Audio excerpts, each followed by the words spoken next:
Hello, I'm back. Me and the bedhead. I couldn't sleep tonight. I went to bed at like 9:30, toss and turn.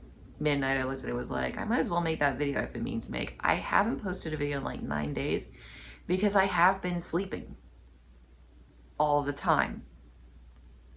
All night, all day, just sleeping. I've been wanting to do this video for days and I keep sleeping instead. So, did I self-diagnose with transgenderism? How do you say that? Did I self-diagnose as trans? That's something I want to talk about because I think it's really interesting. A lot of criticism has been rightly, I think, leveled against the self-diagnosis kind of model that we have going right now, where if a person says they're trans, you just kind of have to take that at face value.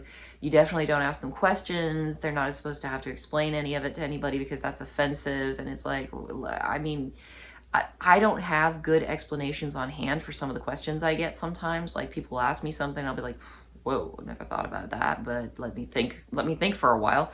But I think it's important to have these discussions and kind of have that dialogue going because it's kind of weird and a lot of people have a lot of questions, and I think they should. Like, we've got this massive, one might say, epidemic in the Western world of people coming out and saying that they're trans, and the rest of the world is kind of reeling from that, going, well, what does that even mean? That's a good question. If you're not experiencing it, you're going to want to have an idea of what you're dealing with. So I think that dialogue is very important, even though a lot of people are very they'd like to say that it's mean if you ask questions about that. Like, I saw somebody criticizing Matt Walsh for questioning a trans woman in an old video that came up, and I just looked at it, it was like, they were debating, and the trans woman came into that debate knowing that they were going to be discussing her transness. She kind of opened herself up to it. Now, Matt Walsh is a little bit brusque sometimes, but even then, like, this is a discussion that we need to have in our society because people don't know what's going on with this stuff. And how are people supposed to learn? Like, all these college students, they go to gender studies, and I actually did go to gender studies, so I can tell you it's a unique little world of its own. I was very much left with the impression that I had wasted money on my education. But they go to these gender studies classes and they come out and they think that this is the way the world works, and they think that they shouldn't have to explain all these weird and very bizarre concepts that they learn in a gender studies class to people who've never taken that class. It's like, your average common or garden person on the street is, at least in my area, in my region of the world, they're just finally getting comfortable with gay people, and the really, really well-read ones are also aware that bisexuality exists, and they're okay with that too. They don't understand it, but it's okay, it's cool. People don't really, people are being told 100 times a day that they need to be okay with trans, but it's like, yeah, but what is that? Especially when we have non-binary people running around, men in a wig and a dress, women who just look straight up like women, who are like, oh, I'm non-binary, so my new pronouns are this, and it's like, I'm supposed to call you tree self? Like, this doesn't make any kind of sense. So there's a lot of dialogue needs to go on. I can tell it's midnight. And I think one of the important questions is, because there's so much criticism of self-diagnosis, and I think that a lot of that criticism is rightly aimed. Did I self-diagnose? We could start there. Did I self-diagnose as trans? When I first started making these videos about trans issues, I kind of was calling myself trans, not because I felt comfortable with the term, but because I didn't know what else to call myself. And so there was a lot of, well, I guess I'm trans because that's what the definition they're using these days is, but it feels kind of off. And I'm not entirely sure I have any right to call myself that. It seems like someone's going to yell at me at some point, like, you're not really trans, and I'll be like, well, okay, what am I then? You know, there was that awkwardness at first when I started bringing it up. Now, the way the definitions go, the trans umbrella does kind of include people like me, so it's like, you know, I mean, I did add the caveat that this is the definition everyone's going with nowadays, so here we are, but I also hope that someday soon they come up with a better definition, because the current definition is just amorphous. It's if something means everything, then it very rapidly means nothing, and that's kind of what I'm noticing with trans these days. If you identify as a woman, then you're a woman. If you identify as a man, then you're a man. If you identify as a tree, then you're a tree. That doesn't work. That doesn't work. Does not work well. So we gotta get some better definitions going. But since it's so amorphous and you can identify as anything, you know, do I identify as trans? And it's like, the more I read about it, the more I think about it, the more I learn about it, I don't like that word for me. I don't think it's an accurate representation of what's going on with me. I will never transition. So calling myself trans seems not particularly accurate. I mean, I met transgender people back when I was in my early 20s who talked with me because I seemed trans.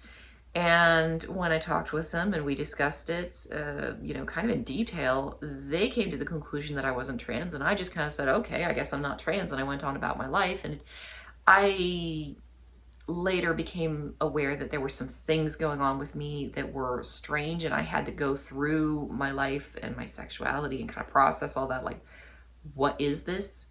Whatever this is it fits with the current working definition of what it is to be trans, but I don't think it's a good definition of transgenderism.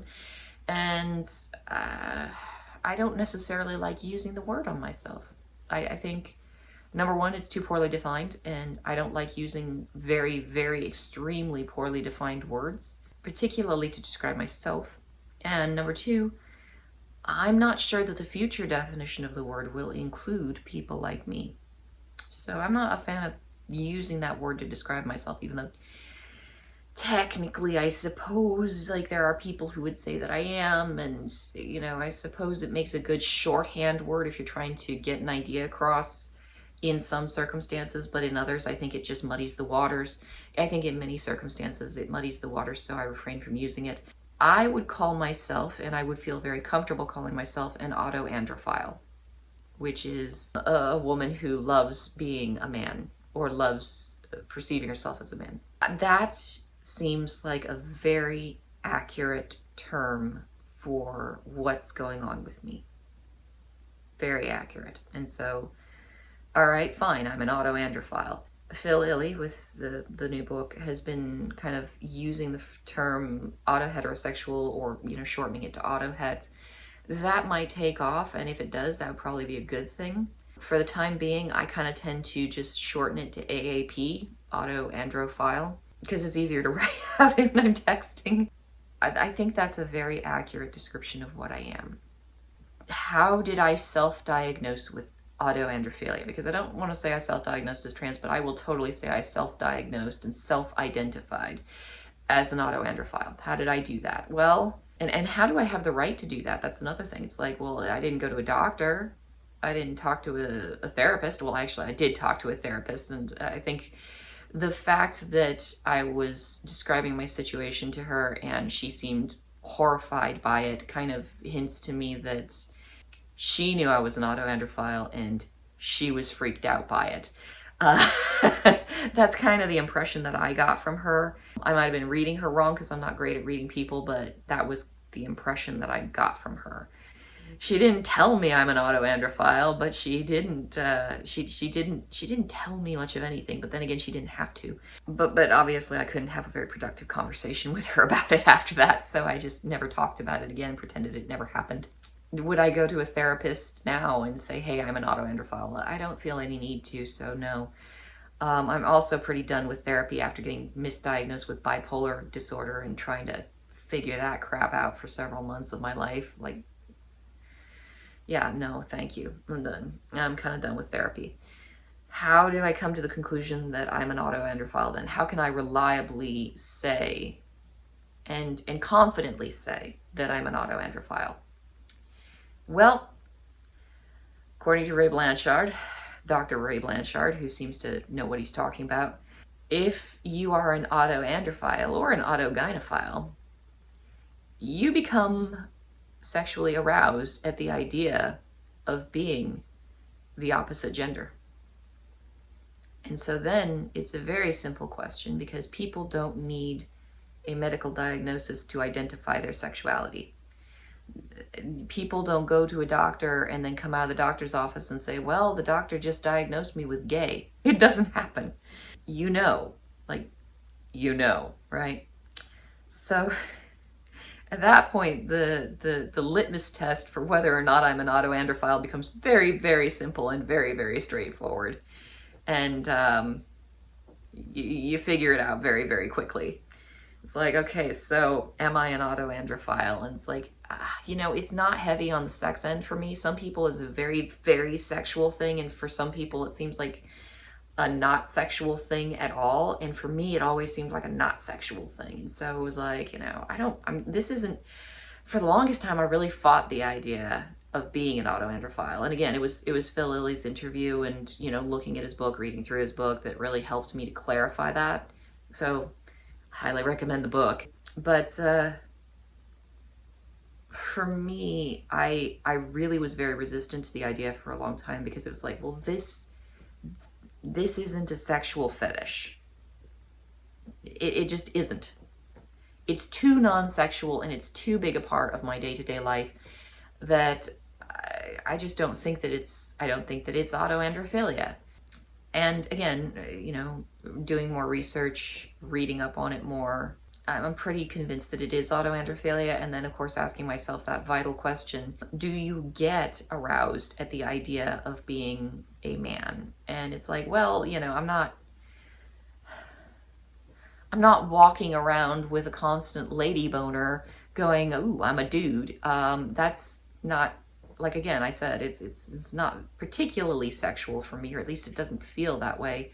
However, in a sexual context, when I'm in a sexual context, so like I'm not horny 24/7, but if I do find myself in a sexual situation, and you know, if I happen to be in that kind of a mood, and I ask myself those questions when I'm in those circumstances, all of a sudden it's like, well, yeah, no, totally.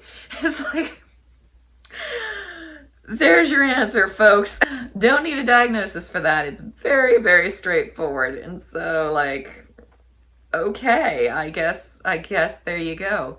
I don't feel like that's something that needs to be diagnosed. And another thing with diagnosis that's very important to mention is the thing that gets diagnosed in any case where a doctor or a therapist or, you know, anybody is coming in, any kind of professional comes in and makes a diagnosis.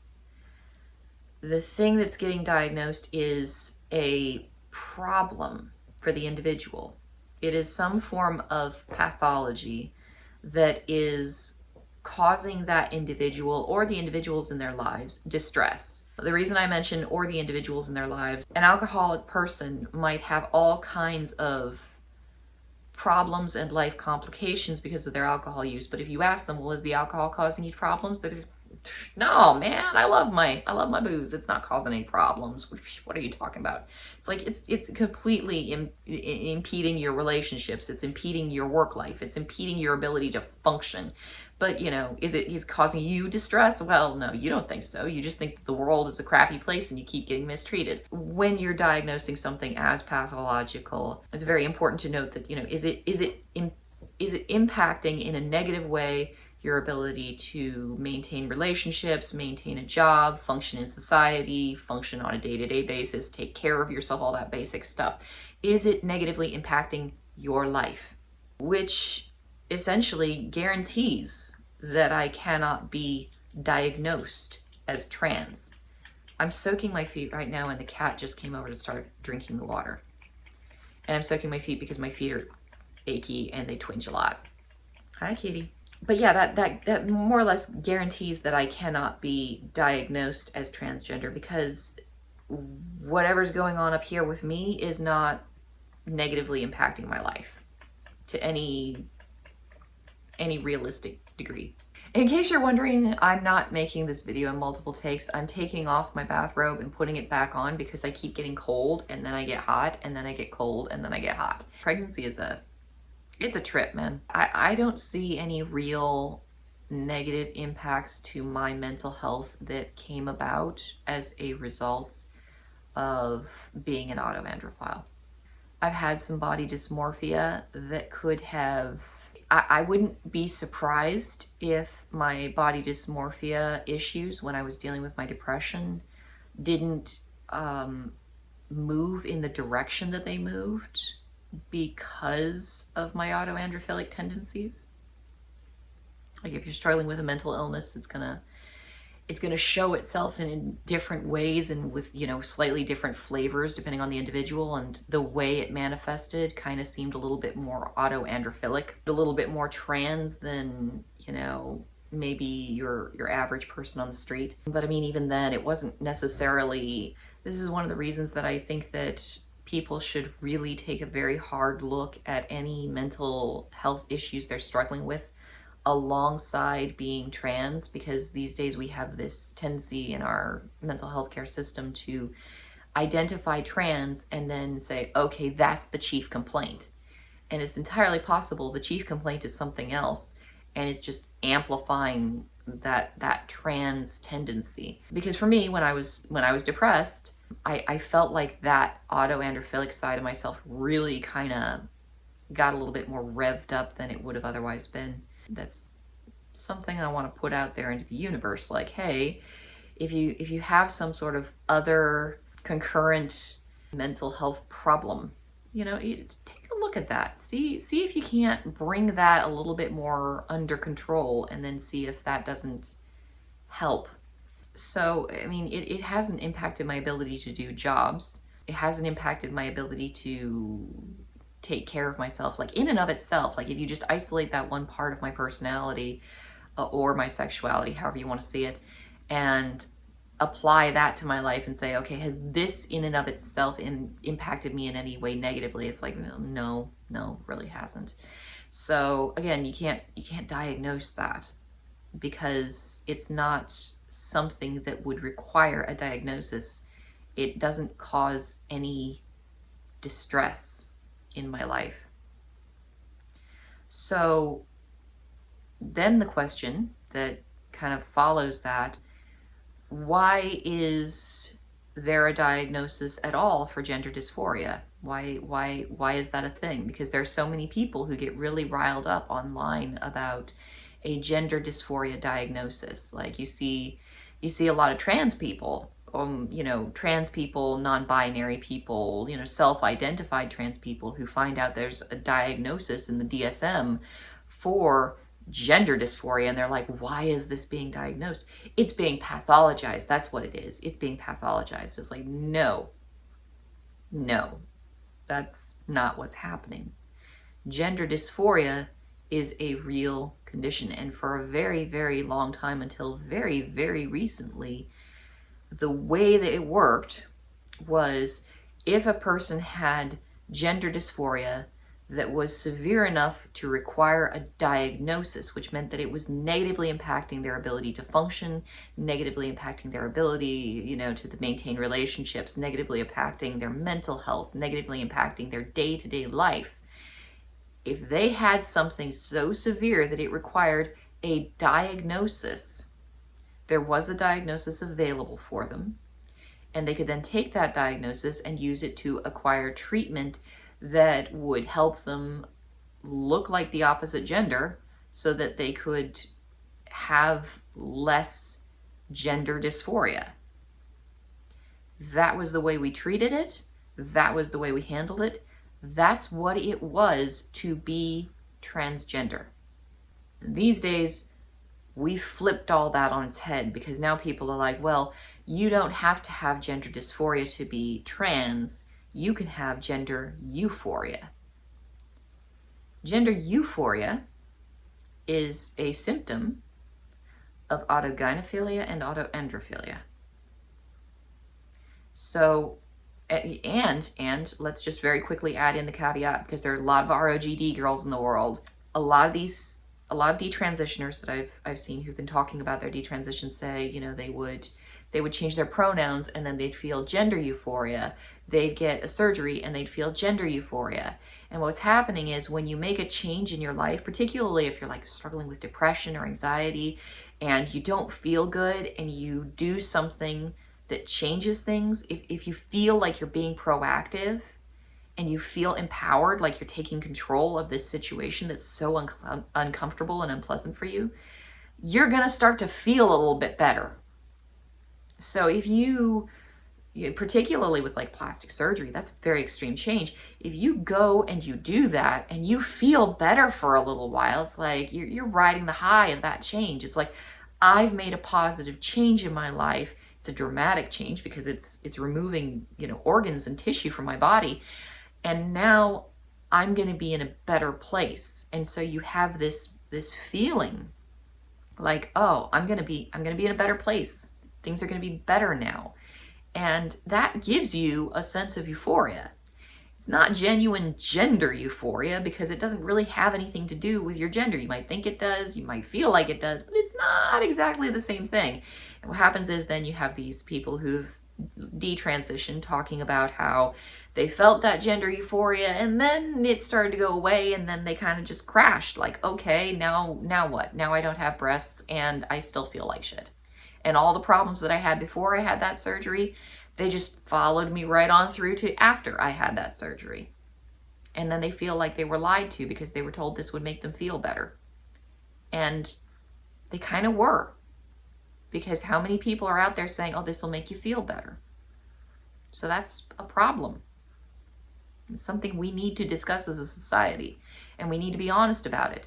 It's very hard to be honest about it when you got a bunch of, honestly, I think a lot of them are politically motivated individuals. There are a lot of people with, you know, really strong politics. Some of them are narcissists. There's a lot of narcissistic individuals out there. I think there are a lot of, I'm going to use the term winged monkeys for the narcissist, honestly, but a lot of people who are trying really hard to be good allies to trans people, who they mean well, but they don't understand how vitally important it is that we have these difficult discussions.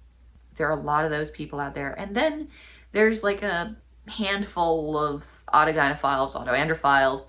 And I mean, even some of the, I don't know if homosexual, transsexual is a nice way to use the term. That's the old term. There's probably a better one now. But there's a lot of HSTS people out there too who are like, well, you know, my childhood was hell because I was being misgendered all the time, and so now I don't think anyone should be questioned, and I don't think anybody should be in any way prohibited access to these procedures. And I think this is a great thing because they're looking at the world through their own lens of experience and saying, well, this is just the way it is. And it's like, there are multiple different people out there having multiple vastly different experiences. We need to identify what those experiences are and give those individuals proper care that applies to their own situations. You know, it's like opening up a medicine cabinet and saying, well, these are the medicines that I'm taking for my health problems. I'm going to hand them to you, and they should help your health problem too. And they might if you have exactly the same health problem and you're exactly the same size and exactly the same weight and you have exactly the same, you know, needs. But if they're not exactly the same, if those things don't line up exactly, then it's poison. And we need to be aware of that. I don't think anyone watching these videos isn't aware of that, but it needs to be said frequently. So then the question becomes, should people who do not have gender dysphoria be banned from transitioning? I don't think so.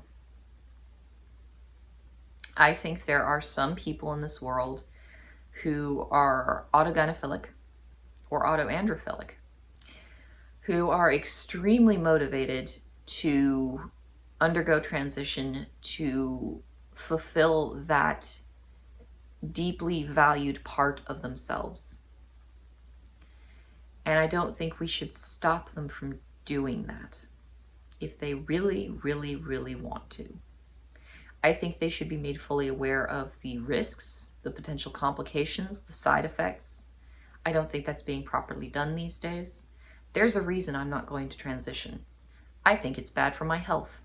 And I also think that I don't want to expend the energy that it would require pretending to the world that I'm a man just to convince people who don't know me that I'm a man, and to convince the people who do know me that I should at least be treated as a man.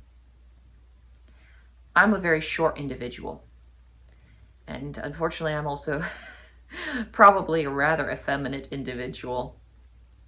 I don't believe I would ever successfully convince anyone in my life for a very long time that I was male. And also, at the end of the day, I want to be functionally male. I don't necessarily want to be a woman in a man costume, and that's how I think I would feel. I'm not saying that all trans men are just women in men's costumes. I'm saying that's how I would feel about me if I transitioned. I don't want that. I don't want to live my life in a costume. I feel I can be much more genuine and much more true to myself by being a raging tomboy. I think that just fits me better. You know, a raging tomboy with a mohawk, or any other weird thing that I might happen to do or acquire for myself. It's not about transitioning for me. It's just about being genuine and accepting the fact that, yeah, I'm a woman who has this weird thing going on in her head where she perceives herself as a man, even though I'm way too short. I'm clearly not male, and I'm pregnant on top of everything else. I don't pretend that it's rational, but I don't pretend that it's pathological either. Because again, it's not negatively impacting me. And you might be thinking, well, yes, but you're delusional. It's like, where's the delusion? I know I'm a biological female. If someone asked me, you know, and I suppose you could get into a long debate and go down a huge rabbit hole, what is a delusion? But honestly, if someone asked me, realistically, do you think you're a man? Well, obviously, no, I'm pregnant. But do I perceive myself as male? One of the things that I've noticed, because I've been trying to figure out ways to explain it to people, because I think it's something that could use a little explanation, but it's really hard, especially if someone asks you a question and you're just sitting there going, I have no idea, let me get back to you on that. When I first started really seriously questioning this, I was doing some research because I went on Subscribestar and I said I was going to try and write a book or something. Just do some writing on gender differences. I thought that'd be cool because, I mean, that's what I was dealing with a lot of the red pill manosphere content that I was doing book reviews on. And I don't always agree with the things I see in my book reviews, and also I had a lot of questions, and so I was like, you know what, I should do some writing on this. I'll do research and then I'll write what my findings are, and that could be really cool. And so, you know, getting an idea, what is it to be masculine? What is it to be feminine? What is a man? What is a woman? Not in the adult human female or adult human male sense, but what is masculinity and what is femininity? What are these things and how do we perceive them as a society, and how do humans perceive them on a more global level? All sorts of questions, really fun stuff. I started working on it and immediately I hit a wall, because the first thing I started working on is, well, where do I fit into all this? Because I'm curious, you know, I want to know. When I started doing this gender research, I looked up the first thing that seemed relevant to me, which was, I was looking up Nordic writing on shield maidens. And for some reason I thought that might give me something, you know, it seemed like it might be relevant. And I found this quote on like the Wikipedia for shield maidens, like just scratching the surface, just baseline, like maybe this is a direction that I can go. And I found this quote and it stopped me dead in my tracks, because I read it and it was like, okay, whatever that is, that's what I am. And so when it comes to explaining my autoandrophilia, or, you know, whatever I'm experiencing to people, like, you know, how do you know you feel like a man? Like, men don't walk around saying, I feel like a man. Personally, I do think that they have days where they're feeling pretty, you know, I don't know, kind of. I've seen men strut sometimes. It's like, yeah, you feel like a man right now, don't you? I think it happens sometimes with men, but generally, generally they're not walking around in their day-to-day life saying, I feel like a man, I feel like a man, I feel like a man. People don't do that. The same goes for me. I don't walk around going, I feel like a woman, I feel like a woman, I feel like a woman. Even women who aren't autoandrophilic, they don't do that. I do feel like God put the soul of a man into a woman's body, and here I am. I do have that feeling sometimes. God knows he didn't put the brain of a man into a woman's body, because as much as I'd love to claim that, it's not true. So, all right, fine. I try, but I understand that my innate mental networking is still extraordinarily feminine. Oh, well, what are you going to do? But that was one thing, like, if you're trying to understand, and those are the words that first spoke to me. Those are the words that first made sense to me. And now I'm getting hot again because I can't regulate my body temperature anymore, because that would be too easy. And then the last thing is, people have said, and I assume these are people who don't actually take the time to listen to what I have to say anyway, that I think I'm unique, that I think I'm some sort of special snowflake, that I identify as an autoandrophile to feel like I'm unique or to feel like I'm special. And honestly, I don't think that what's going on with me is particularly unique or particularly special. I suspect, and this is just my own idea of it, I suspect that what I have is actually rather common. Not terribly common, about as common as, you know, maybe a foot fetish or a scat fetish or something like that. Scat fetishists aren't running around going, I'm so unique and special because I like poop. It just doesn't happen like that. And the same goes for foot fetishists. They tend to be pretty quiet. They're definitely out there, but not everybody is a foot fetishist. And so I kind of tend to look at my own autoandrophilic tendencies, my own autoandrophilia, and I kind of operate on the assumption that I'm not particularly unusual. I think there are probably a lot more people like me running around in the world than folks realize. I don't have gender dysphoria. I'm not an extreme case. I don't require a diagnosis. I'm not trans in the old definition of the word, as in requiring transition to feel comfortable inside my own body. I'm not any of that. I'm just an autoandrophile. And the fact that I use the term just an autoandrophile really ought to kind of highlight to you guys just how very not special or unique I feel about this. It's actually rather embarrassing to bring it up in the public sphere. It was embarrassing when I first brought it up in the public sphere, because it's like, okay, this is telling people some things about my sexuality, which is, you know, kind of personal, that I don't necessarily think the world needs to know. Like, this is stuff for me. But then I look out at the world and the way the world is going and the way people are these days. And, you know, I look at the ROGD phenomenon, and, you know, there's a lot going on there, and people are denying the fact that ROGD exists, but nobody who's being honest about the numbers can deny the fact that there has been a massive uptick in the number of people who identify as trans. How many of those people are just autoandrophilic like me? Like, it's not interfering with my life in any way. So, you know, before this whole conversation came to the forefront of the political discussion, I would have probably just lived my life through to its conclusion, being mildly perplexed by my own sexuality, but just assuming, well, that's probably normal, and then just going about my day. Now that I have a word for it, it's very nice, because now it's like, oh, okay. You know, it's like if you were a foot fetishist and you didn't know that other foot fetishists exist. When you finally find them, I'm sure it's a bit of a relief going, oh, okay. So I am a weirdo perhaps, but at least I'm not the only weirdo out here in the world. There's a whole collection of all us weirdos out here. We all like feet, and it's cool. It's fine.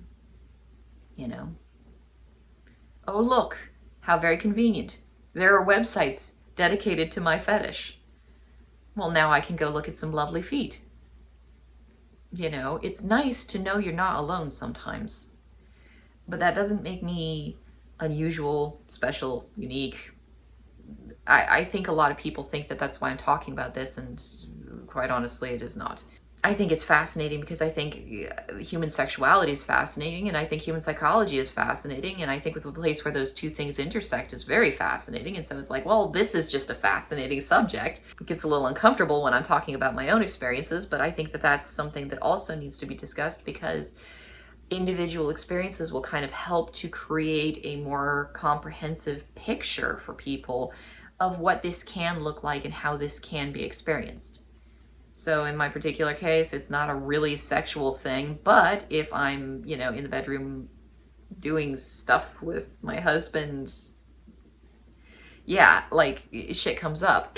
Weirdly enough, though, it hasn't affected my behavior in any noticeable way, because he didn't know and I didn't know, and there was no point in my life where I was in a situation, an intimate situation with any of my partners, where any of them suspected that there was anything unusual with me.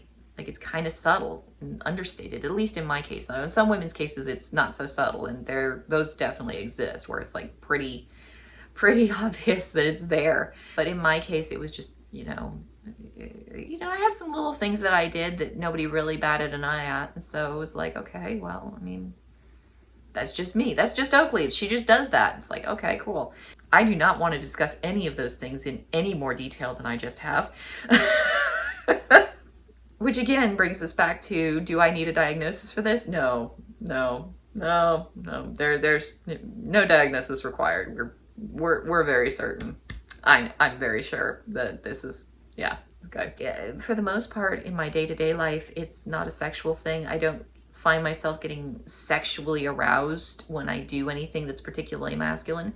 I feel happy. I feel very happy when I do things that are a little more masculine leaning. I always get very excited and very overjoyed and happy and bubbly when someone mistakes me for a man. It's just one of those little bright sunshine moments in my life.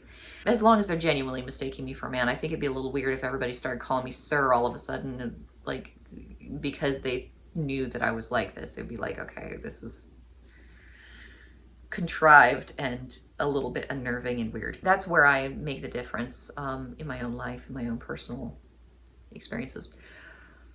But it's been an hour. I have a headache. It has been an hour, yes. It's been an hour. I have a headache. I'm quite tired and nauseous, and I've soaked my feet in this water until it's cooled down, so I think I might be able to try it sleeping. I feel very out of sorts in my body right now. So me and my nauseous self are gonna sign off for the night. I hope you guys are all having a wonderful night and or day if you're watching this during the daytime, and I'll talk to you guys later.